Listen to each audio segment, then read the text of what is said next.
అందరికీ జై శ్రీరామ్. ఇవాళ నాకు ఎదురైనటువంటి ఒక వింత ప్రశ్న. అంటే బహుశా అందరికీ ఉంటుంది ఈ ప్రశ్న, 90% మందికి ఉంటుంది. ఒక 10% మందికి అవగాహన ఉన్నటువంటి వాళ్ళకి అవనివ్వండి, మనకెందుకులే అనుకునేటటువంటి వాళ్ళకి కానీ ఈ ప్రశ్న ఉండదు. కానీ 90% మందికి ఈ ప్రశ్న ఉంటుంది. నా జాతక చక్రమే ఎందుకు ఇలా ఉందండి అని చెప్పేసి. మనం జన్మించిన సమయంలో ఉన్నటువంటి జాతక చక్రంలో ఒక్కొక్క మనిషికి ఒక్కొక్క రకంగా ఉంటుంది. అది ఈ గ్రహం ఇందులో ఉంది, ఈ గ్రహం ఇందులో ఉంది. 12 గడుల్లో ఒక్కొక్క దాంట్లో ఒక్కొక్క గ్రహం ఉంది. లేదా కాలసర్ప దోషం ఉంది, కుజదోషం ఉంది, గజకేసరి యోగ దోషం ఉంది, రకరకాలు చెప్తూ ఉంటాం. ద్వికలత్ర దోషం ఉందంటూ ఉంటాం, పుత్రదోషం ఉందంటూ ఉంటాం. ఇలా ఒక్కొక్క మనిషికి ఒక్కొక్క రకమైనటువంటి దోషం ఉంటుంది. అయితే ఎందుకు ఇలా ఉంటుందండి? చాలామంది అనుకుంటారు నా జాతకం ఎందుకు ఇలా ఏడ్చింది, లేకపోతే నా జాతకం ఎందుకు ఇలా ఉంది, అందరూ బాగానే ఉన్నారు కదా. అదేం ఉండదండి.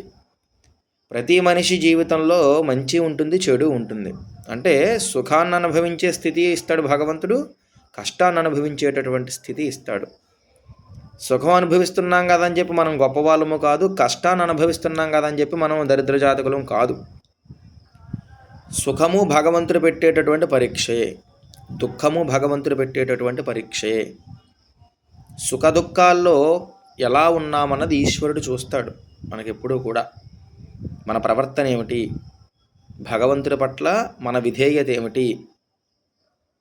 డబ్బు ఉన్నప్పుడు భగవంతుడి దగ్గరికి వెళ్ళి పూజలు చేసేసి దండాలు పెట్టేసి పొగిడేసి, డబ్బు లేనప్పుడు భగవంతుడు నాకేమి ఇచ్చాడు అనడం కాదు భగవంతుడి పట్ల విధేయత అంటే.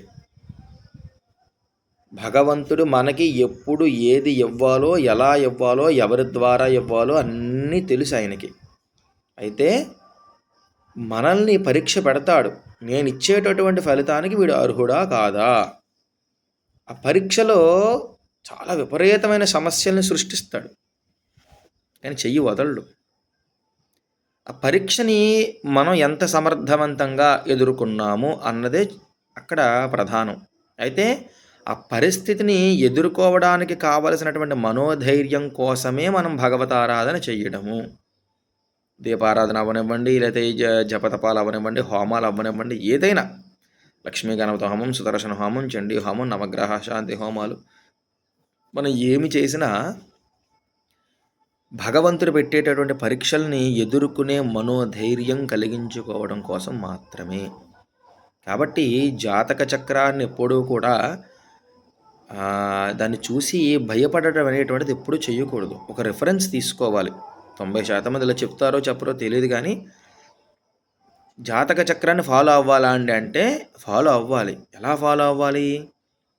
ఏమైనా దోషాలుంటే చూసుకుని దానికి తగ్గట్టుగా జాగ్రత్తగా వ్యవహరించుకుంటూ జీవితాన్ని ముందుకెళ్ళాలి తప్ప ఉన్న సమస్యను చూసుకుని భయపడుతూ ఇంట్లో కూర్చోమని కాదు. మనకి జాతక చక్రాలు మన ఋషులందరూ కూడా మనకి ఇచ్చింది ఏంటంటే ఒక రూట్ మ్యాప్. ఇది రే నాయనా, ఎదరా నీ దారి ఇలా ఉంది కాబట్టి చూసుకో. కొద్దిగా ఎత్తుపల్లాలు ఉన్నాయి, కొద్దిగా గతుకుల రోడ్డు ఉంది, బండి స్పీడ్గా వెళ్ళనివ్వకు, కాస్త బ్రేకులు వేసుకుంటే నెమ్మదిగా వెళ్ళు. లేదా ఎదరిగో చక్కటి సాఫీ రోడ్డు ఉంది, ధైర్యంగా ముందుకు వెళ్ళు. ఒక రిఫరెన్స్ అంతే. ఎప్పుడూ కూడా జాతకం అనేటువంటిది రిఫరెన్సు. మనం ఎంత ధర్మంగా ఉన్నాము అన్నది భగవంతుడు ఫైనల్గా చూసేటటువంటిది. జాతకం ఎంత బాగున్నా మనం ధర్మంగా లేకపోతే ఈ రోజుకి మనం బాగుండొచ్చు, కానీ తర్వాత ఏదో రోజు దాని దెబ్బ ఉంటుంది. జాతకం ఎంత బాగోకపోయినా ధర్మంగా ఉంటే ఈ రోజు మనం దెబ్బ తినచ్చు, కానీ ఎదరెదరి జీవితం బాగుంటుంది. కాబట్టి అందరికీ చెప్పేది ఏమిటంటే జాతకాల్ని అనుసరించుకుంటూ ఉన్నటువంటి సమస్యలను చూసుకుంటూ లేదా లాభ నష్టాలను చూసుకుంటూ దాన్ని ఒక రిఫరెన్స్ కింద తీసుకుని అందరూ కూడా ఎదరికి వెళ్ళాలి. ఎన్ని చూసినా ఎన్ని చూసుకోకపోయినా మన ఫైనల్ డెస్టినేషన్ అనేటువంటిది ఎప్పుడూ కూడా ఈశ్వరుడి యొక్క పాదపద్మములే.